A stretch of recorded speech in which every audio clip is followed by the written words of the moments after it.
Today, I'm talking about innovative leadership, which is to prepare people for innovation and change in their organizations.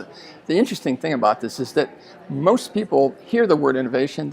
It's like when we used to hear about IT. Everybody heard IT and wanted IT, but really didn't know what it was. Innovation, people hear about it, but they think it's creativity, and it's really not creativity. It's a different animal. And so what we're going to teach today is how do you get from the creative idea in the shower to a product that you can actually monetize and sell. We actually have developed an innovation equation that takes you from the beginning to the end, and it's great for companies because companies are all running around saying, let's innovate, and the people working for them are saying, so how do we do that? What is that? So it's the difference between creativity and innovation, the steps in between. It's talent plus environment plus a process.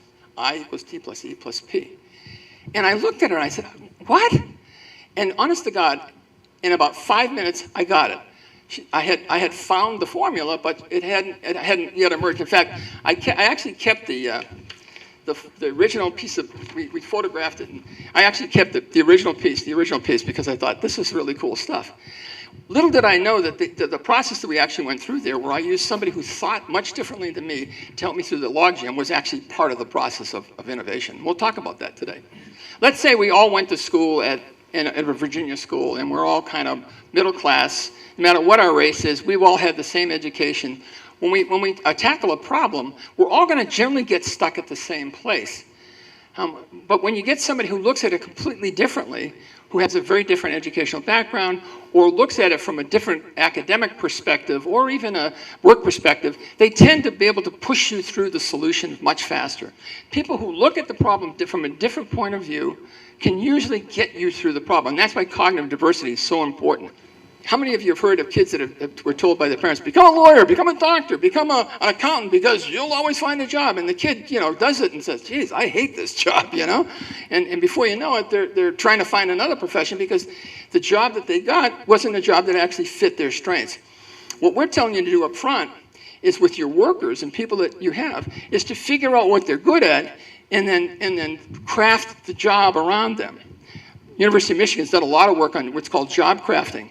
Rather than give everybody the same job description, give them different job descriptions based on their strengths, not based on their weaknesses. Assign tasks based on the team, not on the individual. So if Mary likes to do a lot of design work, let Mary do all the design work for the team, and Joe wants to do something else, let him do that. And try to parse as much as you can to people's strengths. I guess my go-to message is innovate, for God's sakes, and understand the difference. But don't be afraid to experiment. Have a great idea, experiment, and then try to implement it. The problem with a lot of people is they have great ideas, they never implement them. Is that instead of telling kids or workers, anybody, that you're smart, you're the best there is, you're the brightest of the brightest, tell them, congratulations, I'm glad you got a great report card, or I'm glad you solved that problem for the company.